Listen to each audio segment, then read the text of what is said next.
Do you need anything else than free spins and deposit bonuses? Rewarding loyalty in iGaming.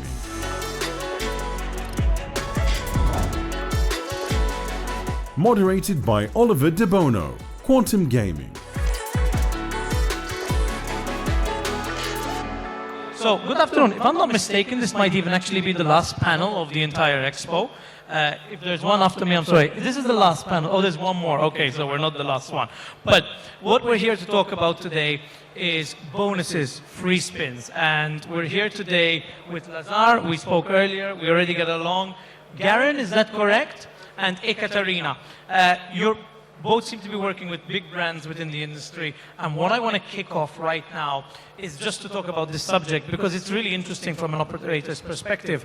You know, the industry has changed and why you use bonuses is becoming really, really important. The entire topic today is free spins and deposit bonuses. They have a purpose. And as an operator, obviously, we try to design our offerings in and around this. But I'd love to get your opinion on this because I think these change dramatically by geo. That's one obvious concept that we believe in. But you have to kind of constantly weigh up, you know, the pros and cons of high bonuses because the bonus cost is insane. And that's an argument that I have with the providers all day, every day, because we're constantly trying to figure out what the optimal spend is. But I just want to kick this off, you know. What is your opinion on bonuses? Let's start at the top. Big deposit bonuses, because ultimately, if you want to be competitive in today's market, if you're not offering 100 or 150% up to $1,000, you're actually not competitive today. So, your opinion, Lazar, what are your thoughts on big deposit bonuses or welcome deposit bonuses? I don't know if we will have enough time. So, of course, it depends on the market, but the main thing is that I'm sure that it's not enough. Let's speak about the Balkan area. So our specialty is here and we are coming from the Balkans. We had a deal with Central Europe and everywhere is the same. For sure that you have to retain the players. It's easy to acquire the players. So no one can tell me that you cannot acquire the players. Yes, you can. It's a matter of money and the budget, what you're willing to spend. This is cool, this is good, everything is clear.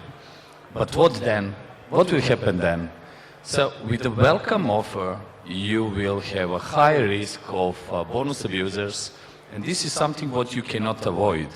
But this is the way, then you have a way how you can put the player to enter the life cycle and retain them with adequate types of the bonuses and offer them something completely different than the competitors.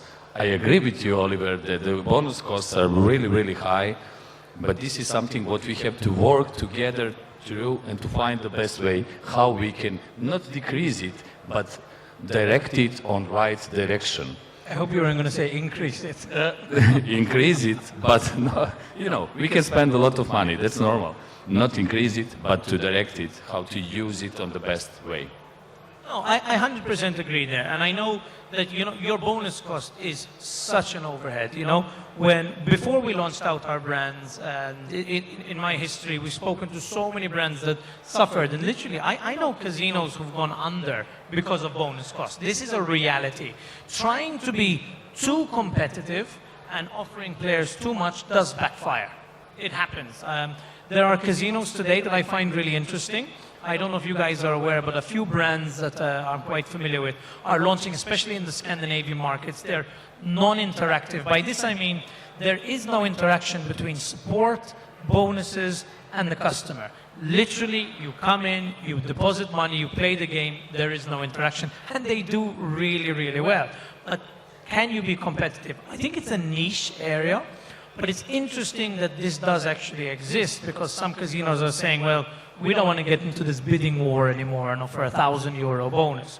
And if you look at certain markets like Japan, which is really fun, because if you offer 1,000 up to 1,000, for example, if you offer 1,000 up to, they're going to take it. Doesn't matter what the end number is, they will take the full amount of that bonus, which I find really interesting.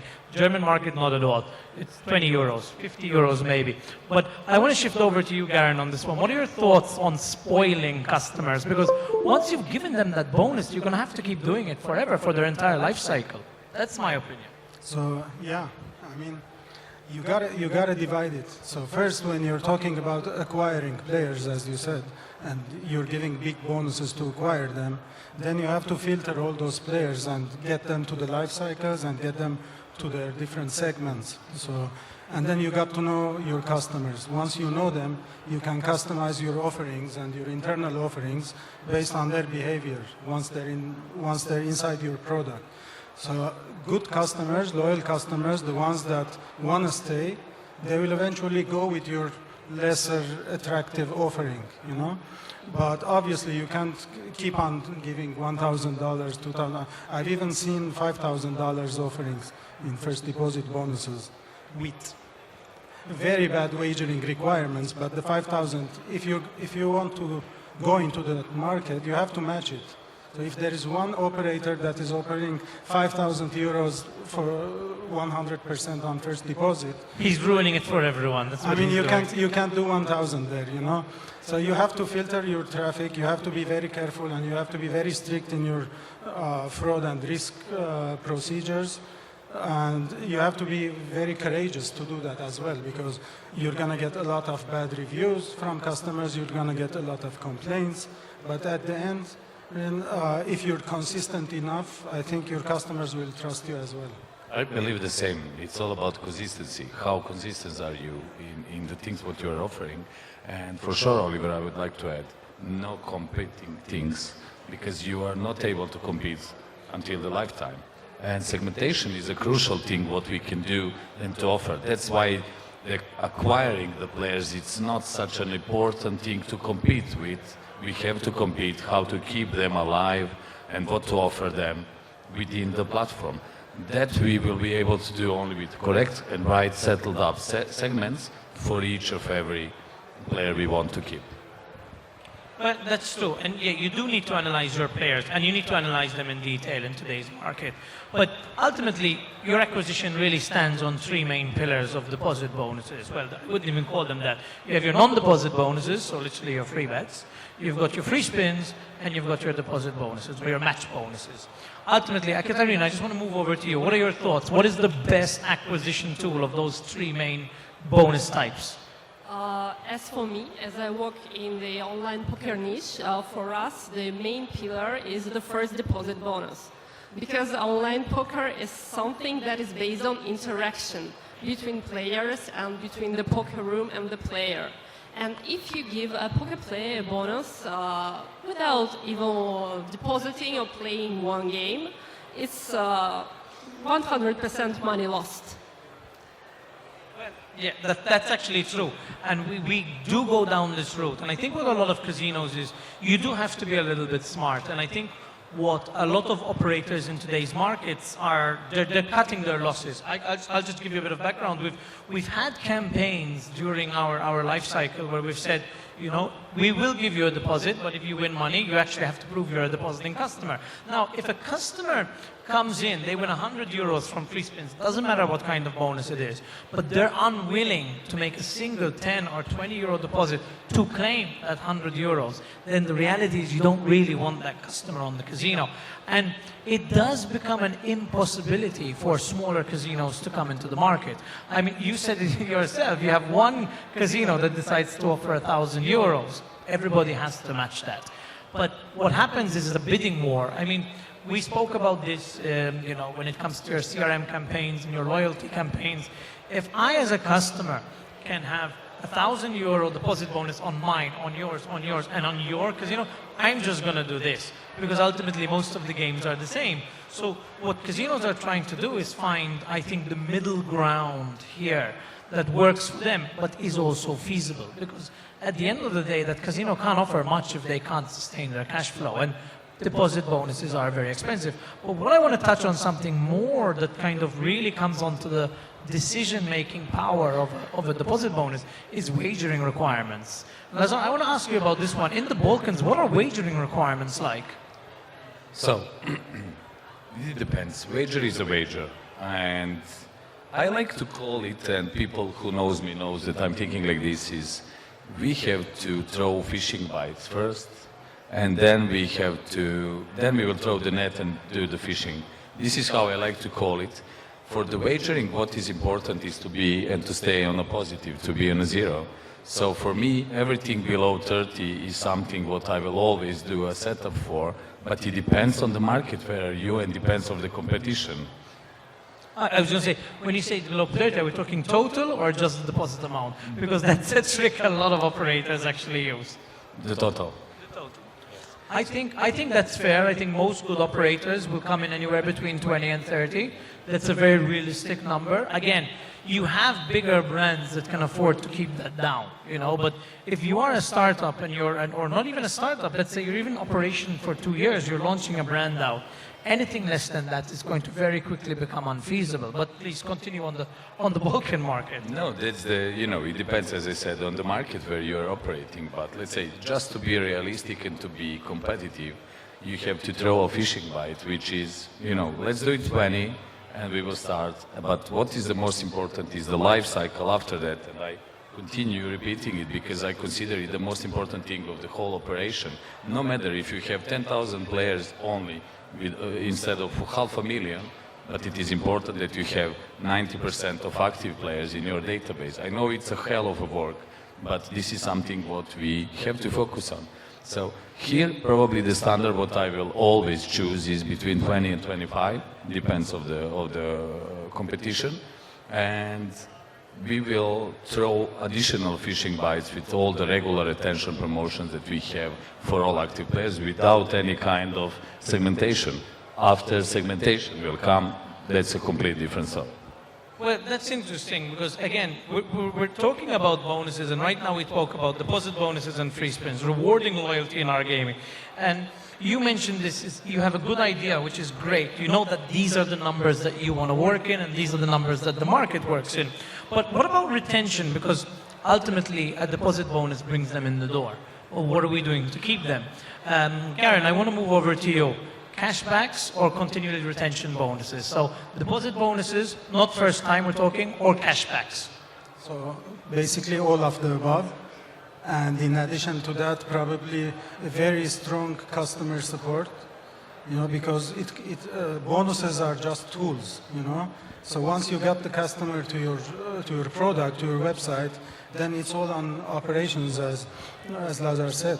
So when you're talking about retention, you have to give cashbacks for people who like cashbacks. You have to give deposit bonuses, smaller deposit bonuses for people who like deposit bonuses. You have to give free bets for people who like free bets, etc., etc. You have to have your tournaments. You have to have your loyalty program. And above all that, the main connector of all this is a very good and a very strong customer support team that, directly understands the customer and solves their problems very fast. What I would like to add, it's also the thing what I'm using all the time. I did grow from retail to online, and it's really hard. And this is the area where I did learn what is the most important thing. We are speaking about the service. No matter if it is a customer service, but it is a service. So you enter the casino hall, gaming hall, and you will see all the same machines, like no matter EGT, Nomatic, whatever, whoever. And what will create a difference? The habits what player has. So they want their ashtray to be full or to not be empty. They want to drink cold or hot, etc. And what is the difference within the online? Customer service, I call it customer experience. This is the essentials for the good and correct operation, if you ask me. So thank you for touching the point. 1 second, I want to mention that it's an incredibly good point on the customer service, and that's exactly what makes local operators stand out in the competition with the global brands, because they can provide easy deposits, quick withdrawals, good customer support that is not always available in the global casinos and poker rooms. But that's interesting. Yes, I agree. And customer support is really good because ultimately you go to a casino, for the experience you have. And like you said, it's interesting factor that you said actually you go to a nice land-based casino because you can get perks. And I think very few people actually see that in the online, that, you know, interactive, good customer support is going to be a benefit. But Ekaterina, I want to ask you something, because I used to play poker online, and I remember the first deposit bonus. But apart from rakes, what other bonuses are given to poker players today? There are hundreds of variation, and everything really depends on the operator's audience, because we can make quite precise user segmentation and really reward just any action a player does. He can have a bonus for KYC, he can have a bonus for his birthday, he can have a bonus if he makes 10 deposits within 1 month. No important.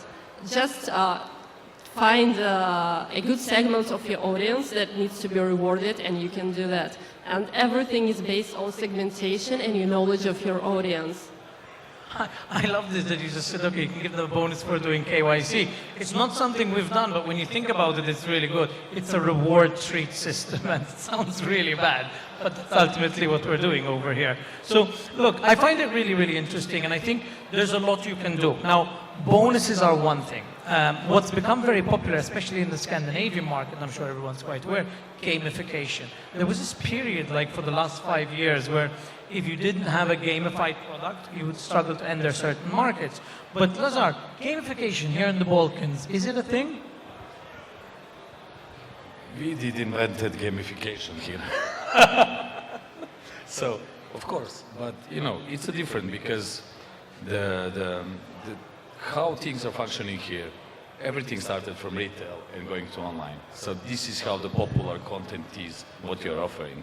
So it's a normal then, your land-based content to be more popular than any other gamified the thing what you can offer at the market at the moment. So yes, things are here, but it's not of the crucial interest of the players and how they can do and roll through the gamification. That's true, and I think, you know, there are some instances where you can say what's the value, and a lot of players, they're not that interested. I think the market's changed. You know, you've got different levels of gamification. What we used to use, which we used to think was quite useful, that you're just gamifying your loyalty program at the end of the day. You know, you've got a lot of these kind of, let's say, map-style gamification campaigns, and every time you hit a certain checkpoint, you open yourself up to a bonus. Probably a bonus that you'd give the customer anyway. But I'm just getting your thoughts. What are your thoughts on gamification today? Because from my opinion, maybe I'm wrong, but in the markets that we're tackling, or the .coms, it kind of thrived and died. Gamification has gone quiet. But Garen, do you think that this is still a very, very popular tool?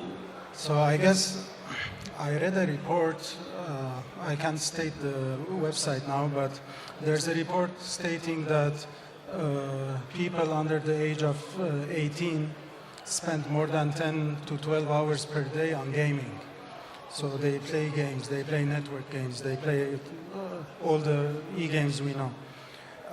When those come to age and they become the customers of the operators, they are very used to all those gamification mechanisms, you know, leveling up, challenges, you know, jumping from one thing to another. And it somehow automatically becomes a tool to not only retain them, also to acquire them, because they are completely different segment of players that we are still, you know, we are still investigating them, we are still getting to know them. Yeah, and that's actually very interesting, because talking about that is right. You know, the younger generation today, everything they touch, whether it's a PlayStation, whether it's a phone, whether it's any app, they always have a rank. Where are you in this game? And I think this is where gamification kicked in. And if you are approaching that market, then it's true. I think the products change slightly. I think there aren't that many brands that offer, let's call it like esports or gaming style gamification as an operator, because the products are actually quite different. But ultimately what you do get is a good similar feel or similar graphics or similar UI used to symbolize, you know, bonus gamification, Yeah, which is ultimately just a layer on top. Exactly. I mean, ultimately you've made it look like a video game, but it's just a I don't know, it could be a bonus menu at the end of the day. But as we are running out of time, Katerina, I just want to touch on this. Are you gamifying poker? Yes, and it's not just about the design and the UI, similar to video and mobile games. It's about the sense of achievement, of gratification. People who are playing video games and mobile games, casual games, they are used to it. They are used to be gratified, they are used to have an achievement here and there. And without that, it's no interest for them to play online games, to play casino games. Let's be honest, 90% of players don't win any money. Well, that's true, and I think they're becoming more. So they receive at least some level of reward system. Unfortunately, we're out of time, but I do remember one thing that the poker, operators did really well is you would actually be able to get in games based on your, let's say, gamification rank. Not a lot was open to the entry-level poker players. But in saying that, because we've run out of time, I just want to ask quickly whether the audience has any questions for the panelists. We have a question over here. Guys, can we bring a mic? Just a second. 1, 2.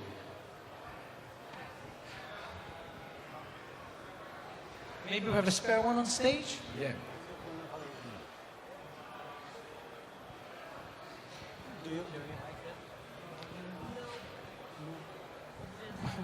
We can take over a mic if it's sitting.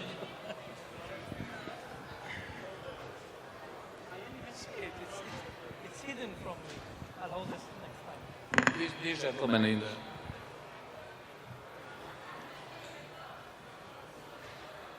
Daniel, can you check the mic? Hello. So in Sweden, they are only allowed to give one welcome bonus per player. And effectively that means no loyalty programs, no gamification either where you could win money, for example. Would any one of you actually want to see this kind of restrictions made in your markets that you are active in? That there would be regulatory changes, that maybe you could not give any bonuses? Well, that's interesting because there's a pro and a con. Whether that's kind of what you're telling the market you're limited to what you can do is quite difficult for an operator, but at the same time all the operators are on the same playing field. So there is a positive over there. Not always is it in the interest of the player. Ultimately, no, because you can't reward loyalty. So I think that is the ultimate fail of that regulation, but at the same time you are creating a standard for casinos not to, let's say, outbid each other. In my opinion, I don't think that's an open market, and I don't think that's a correct regulation, but I don't know. Lazar, your opinion there? If you are on the same page with the others, so it's cool going to do it on a better way. So then it's fair enough for all the operators. I don't see, as you have mentioned, so I don't see other problem. Of course, that is not most favorable market to operate with, but anyway, there are some other markets like Czech Republic, for example. You are not able to give the bonus to the players. Or either you will give the same rules for everyone, either you will not give it to all. So this is something, and you can compete with this, with how your competitors are being handled there. So I agree with Oliver. Fantastic. If Guys, the rules are the same, everything is okay. unfortunately, we've completely run out of time now. I want to say thank you to the panelists, thank you to the audience. We appreciate it. Let's give them a warm hand. Thank you.